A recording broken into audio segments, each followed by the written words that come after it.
bacakan. Berfirmanlah Allah, baiklah kita menjadikan manusia menurut gambar dan rupa kita, supaya mereka berkuasa atas ikan-ikan di laut, burung-burung di udara, atas ternak dan atas seluruh bumi, dan atas segala binatang melata yang merayap di bumi. Maka Tuhan menciptakan manusia itu menurut gambarnya, menurut gambar Allah diciptakannya dia. Laki-laki dan perempuan diciptakannya mereka.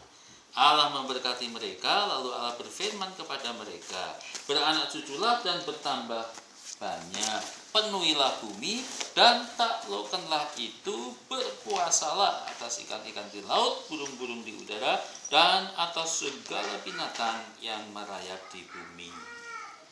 Jadi jelas sekali dari awal kejadian manusia diciptakan itu, kata pokok yang Tuhan sebutkan di sini ialah manusia diciptakan serupa segambar dengan Tuhan supaya berkuasa. Nah, itu ya. Jadi Tuhan, karena Tuhan itu Tuhan yang maha kuasa, semua dalam kontrolnya Tuhan. Sekarang ini waktu menciptakan manusia, Tuhan juga kasih potensi kepada saudara dan saya supaya kita ini berkuasa. Itu ya. Jadi kalau sampai hidup saudara dan saya 1-2 kali mengalami kekalahan, itu bukan mandat Tuhan, itu salah dewi, salahnya sendiri gitu.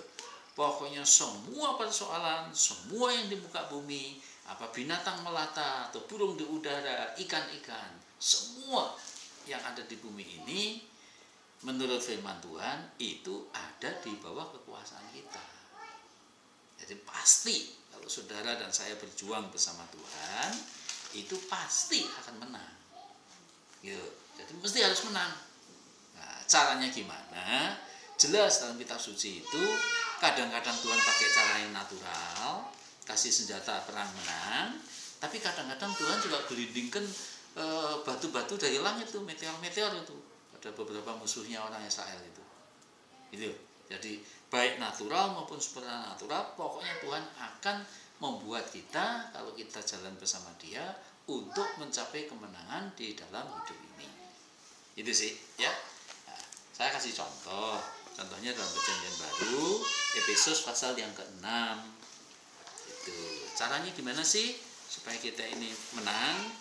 Sebagaimana yang Tuhan, Efesus pasal yang ke-6. Itu disebutkan oleh Rasul Paulus bahwa hidup ini sebenarnya yang dilawan itu pertama-tama yang penting kita ini, Efesus pasal 6 ayat yang ke-12, karena perjuangan kita ini bukanlah melawan darah dan daging, 12 Efesus pasal 6, melawan darah dan daging, tetapi melawan pemerintah-pemerintah, melawan penguasa-penguasa, melawan penghulu-penghulu dunia yang gelap ini, melawan roh-roh jahat di udara. Jadi perjuangan kita, Debbie, itu bukan soal sehari-hari, bukan soal kesehatan, bukan soal pekerjaan, bukan soal keuangan, bukan soal keluarga, bukan soal macam-macam. Itu kenyataannya memang betul. Ya toh? Semua kita kan berjuang. Kita di gereja juga berjuang, bagaimana jemaat bisa maju, bagaimana jemaat bisa bersemangat, bagaimana jemaat bisa tetap setia, dan sebagainya, dan sebagainya. Itu kelihatannya hal-hal sehari-hari yang kalau pendeta hadapi itu. Kalau kalian hadapi kerjaan sehari-hari dan sebagainya. Tetapi sebenarnya pergumulan kita itu bukan itu, melainkan yang dibalik itu. Yang dibalik itu ialah pergumulan melawan roh-roh jahat yang ingin mengurangi berkat Tuhan dalam hidup kita. Caranya gimana? Caranya setan itu jahat sekali. Ya toh? Jahatnya gimana? Dia bujuki orang bernama Madoff ya. Ya toh? $50 billion dikantongi, lupa memberi pada yang punya semua itu. Ya, tapi ada yang bunuh diri, ada yang stres, ada segala macam. Uang tabungan 1 juta hilang langsung seketika. Gitu ya? Itu memang betul kelihatannya itu kejadian sehari-hari. Resesi Amerika kayak begini, ada begitu, tetapi itu semuanya dibaliknya adalah setan-setan yang ingin membuat kita ini jatuh. Itu yang penting. Ya. Oleh karena itulah mata kita mesti memandangnya kepada Tuhan yang mengontrol segala-galanya. Ya, jangan pada mendungnya, pada awan hitamnya. itu memang wah mataharinya kok kelihatan gini-gini, betul kelihatannya, tapi sebenarnya matahari tidak pernah berubah. Begitu Anda naik pesawat terbang di atas awan, langsung kelihatan terang benderang aja. Tuhannya tidak pernah berubah. Gitu. Jadi kita ini mesti hati-hatinya belajar dalam hidup ini, sikap hati tahu bahwa peperangan kita itu melawan kuasa-kuasa jahat. Karena itu kita, istilah yang Tuhan pakai beberapa saya singkat aja, itu 3 pokok yang penting itu perisai iman, pedangnya roh, firman. Itu jelas.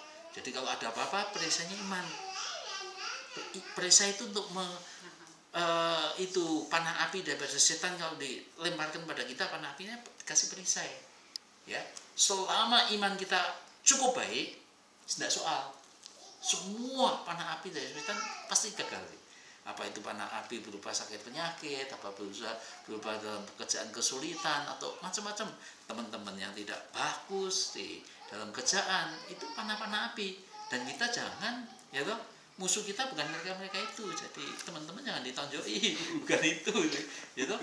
Nanti kalau tidak malah kadang-kadang menggunakan penguasa agama, itu yang kadang-kadang kita tidak bisa ngerti. Ya toh, kiai di Salatiga lihat panti asuhan kita, tiap Jumat sore kasih makan anak-anak kecil, family kasih makan sama-sama anaknya yang pendeta Marsono yang dirawat itu. Kiainya datang, perlu saya kirim 1.000 orang ke sini untuk nutup tempat ini, nggak boleh kasih makan. Itu kan karena apa? Mata rohaninya buta. Orang kasih makan orang lain kok nggak boleh, takut kalau jadi Kristen, gitu loh. Ya, itu kalau setan menggunakan penguasa yang beragama. Jadi macam-macam lah. Yang paling berat sebenarnya terang itu kalau musuh dalam selimut. Ya toh?